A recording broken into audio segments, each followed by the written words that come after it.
What is going on, everyone? It is Artorius here. First of all, I would just like to say thanks for taking the chance to come out here and look at my video.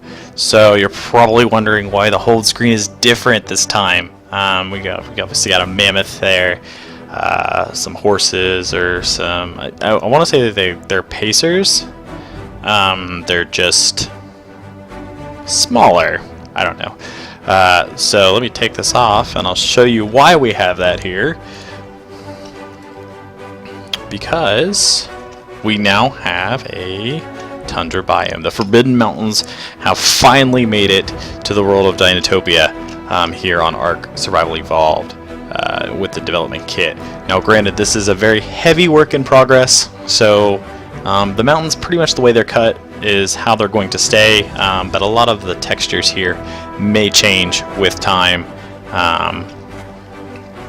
So I just thought I would, kind of give you guys a video and go, hey, like, this is what's going on. It's very exciting for me to get another biome in on only this. I mean, this is only 25% of the map right here that I'm showing you guys that I'm currently working on. But so that way I can get that out for that a quick release, so you guys can play on this. And it's a pretty big map, so you guys can play on this 25% while I'm working on the other 25%, and then we'll have the final cut will actually be about 50% of the other side. So it's going to be a little bit bigger. We're going to have total 4 different landscape levels on here, and the Forbidden Mountains area is on its own very own landscape, which means I can do a lot of neat things to it without affecting the major landscape of Dinotopia. So with that, now this is, I would say, about 75% of the Forbidden Mountains. Granted, I understand that it's not super lore friendly, and for that I apologize. It's just I can only do so much with what the dev kit will give me, and I didn't want to make it too impassable for everyone. So I thought, well, instead of going with a super hardcore mountains everywhere and it's getting crazy and you're not going to be able to do much, but just kind of just travel through it, it's like, I'll spread it out, I'll widen it out a little bit, change some mountains a little bit, and then kind of put some valleys in there so that we can definitely get some herds of mammoths and rhinos and stuff like that. So we're going to do a quick fly round, and while we do that, I'm going to kind of just talk to you about what we're looking at while we're on here, so you can actually see that there are, in fact, 2 different levels. This stuff will be deleted, so you won't even be able to see it later on. Okay, so with the Tundra, what is the plan for this area? So it's going to act just like the Tundra from the island, so you're still going to get that, that cold effect. There'll be certain resources up here that you'll only be able to get up here. For example, the penguins, which will spawn. I got to kind of go up here in the clouds so you can actually see it. This will be an ice lake here, and that'll be your penguin spawn. There'll be some water there. There'll be some glaciers there as well. So talking about spawns, the game plan I'm going to try to do to the best of my ability is I'm going to kind of change the spawns a little bit. Now, they're not going to be custom spawns, because if they're custom spawns, then mods like we've talked about before, Inoki Genesis, other mods like that affect spawns, that change colors of dinosaurs or everything else, that won't allow you to, those areas won't be affected. So we could run Inoki on this map, and if I did custom spawns in this area, you would not be able to see any of the Inoki stuff in this region. You would still get spawns, they just would not be Inoki, and they wouldn't be leveled properly. So I kind of try to avoid doing custom spawns, but I can still change parts of the core spawns, and it will not affect that. So what are some changes that I'm talking about? Well, the first one is less dire wolves, and it's nothing against dire wolves, and there will be dire wolves here, so you can, release that breath that you're holding. You're like, oh my god, he's totally against dire wolves. I'm not.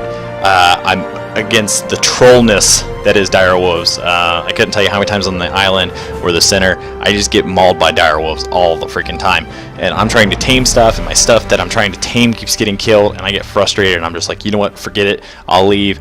I'll take a Quetzal and I'll fly over and pick a mammoth up and take it back to my base, or I'll do something else, and you kind of don't spend any time here in the Tundra Biome unless you really have to. You're always out and about doing something else. So with that, I'm going to reduce the wolf spawn a little bit. I'm just going to kind of turn down the numbers a little bit, so But with that, we'll be having, we'll have mammoths up here, we'll have the sloth up here, we'll have the woolly rhino up here. We're going to do a lot of mammals up here in this region. I'm sorry, just you know, I don't see very many dinosaurs being up in this region. There will be some, but there will not be a lot. It's not going to be a very dinosaur-heavy area. It's going to be more of your mammal kind of, you know, I want to go get a bear, or I want to go get an argent. This is the place to do it. So I've also actually set it up that some of the mountains are completely impassable. So this one right here, you will not be able to fly over.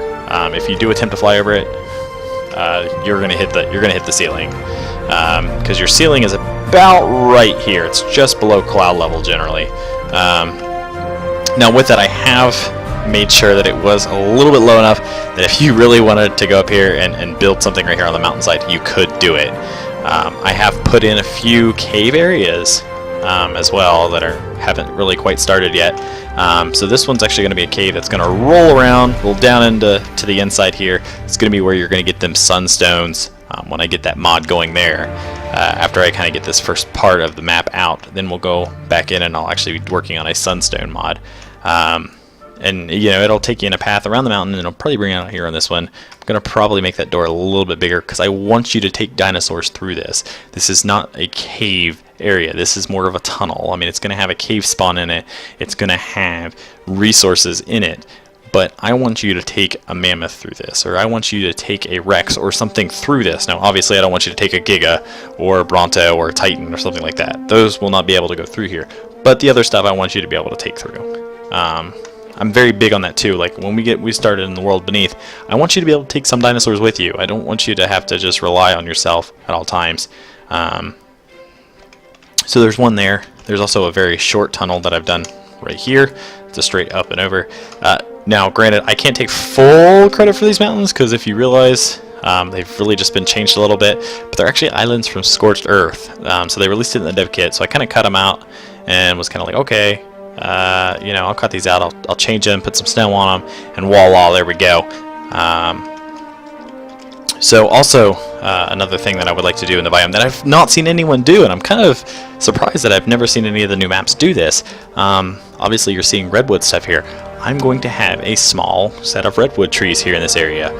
The reason for that is, when it comes to the snow biome, I found that a lot of people, they have to build bigger bases to hold their dinos because they're always getting attacked and all that other stuff. Well, it's so much easier if I give you guys these areas that you can then build a platform on and build a base up in a tree. So there'll be, you know, 10, 12 actual redwood trees in this region up here that you guys will actually be able to build up on. I'm going to work on a mesh too. Or may convert a mesh over that will give you that nice snowy kind of redwood covered in snow look. It'll look really nice, I think, in the end. So how do we get up here? Well, there is 4 entrances up here. So we have this canyon. This will be kind of more of a oasis. So you're coming off the Great Desert. You're going to have this little oasis kind of start, and then boom, you know, there's one way. They'll be coming one off the northern plains.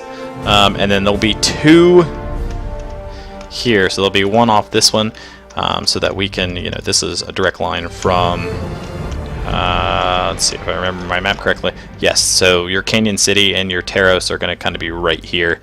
So there's going to be a road directly from there right up to this biome, and then one in the lower route, so that if you necessarily didn't want to go through, you know, Taros or through Canyon City, you can actually go south and come across. Granted, there'll be area of access from this side as well as from the Rainy Basin when we actually get to that point. So other things, I don't know if I've covered this or not. We'll have another set of mountains actually going this way. They're not going to be like that too much, maybe 1 or 2, but the rest of them are going to, it's just going to be kind of more of the standard what we've been kind of running with this area right here, just kind of like a more of a plateau area, and that will segregate the northern plains. So on the slope down, we're going to have a lot of trees and forest.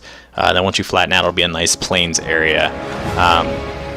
Got an oasis right there, and I don't know if Like I said, I don't know if I talked about this area or not. This is the Redwoods. I originally just had just that region right here. I've actually decided to expand it. I was like, you know what? I feel like we need more redwoods. This area was about the same size that you were getting on the island. So I was like, you know what? Let's double it. Let's make it a little bit longer. This one we're going with like a Pacific Northwest kind of feel. So it's going to be a lot of rocks. It's going to be kind of hard to get up at this area from the water.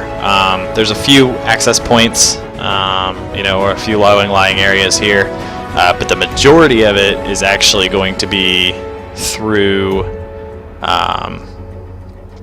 the land base itself, through the actual continent. So I do have static meshes out. There are static meshes on the map.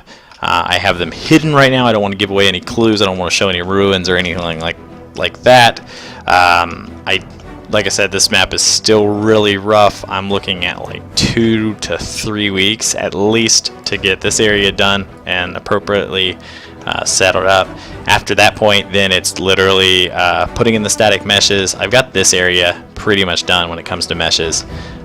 So I just got to work on, once I get these islands all finished out and flushed out, from there I'll be jumping up to the Redwoods, work across the plains, and then finally ending with the Forbidden Mountains, and then finally the desert, the Great Desert. That I want that to be my last area that I work on, because I want to spend the most time on this. The desert itself is 35% of Dinotopia, so I want to do it right. I want to make it big. I want you to feel like, hey, you don't have to go out and get scorched earth, because you're going to have scorched earth right here. You're going to have all the rock formations. You're going to have the cactus. You're going to have all the spawns from scorched earth right here. Now, the only ones that I will not be putting in this region are your death worms, your mantis, and a few other small things. The wyverns, of course, because they're not lore friendly. With the death worm and the mantis, I'm actually going to be putting them in the world beneath. Kind of a challenge down there. Got to get some, harder predators in that area besides, the alphas and stuff like that. Also working on talking with a few people about maybe coming up with a custom boss for this map. So if you guys have any ideas, please let me know. So with that, I'm kind of finishing up here. Do me a favor, hit that like button, hit that subscribe button if you haven't done it already. Do me a favor and post in the comments below what you would like to see me do on future videos, Or we see you do a video and you're flying around the map and stuff. We'd like to kind of see you, walk, and so we can get a scale of, how big it is, for us to, get an idea of how big this map really is in this region. Granted, now that I've done that, it's going to take like 10 minutes for me to actually load it in. But with that, what other things you'd like to see, how you can help. You can always get a hold of me on my Discord. I'll make sure I post that below so you guys will be able to get a hold of me there. But yeah, I mean, if you have any experience in the dev kit, or you've done models before and stuff like that, I would like to in the future be bringing in custom models, Chasmosaurs, Skybacks, and stuff like that are very Dinotopian friendly, as well as I already talked about working on a Sunstone mod. So I'm already in the process of working on that. Yeah, just feel free to post a message and go, hey, I'd like to see this. I'd like to see, something like that. I'd like to see spawns. I'd like to see, what the environment's going to look like. Or something that you would like me to try to put in the map. I'll try my best. I can't guarantee that I can do it, but I'll at least attempt it. And I think that really pretty much covers it for our catch-up video today. So generally I say, hey, it's Artorias, I'm rolling out, but you know what? I'm going to get in the Dinotopian feel about this. I should get in the Dinotopian feel about this. So I'm going to say, you guys breathe deep, you seek peace, and I will catch you guys next time.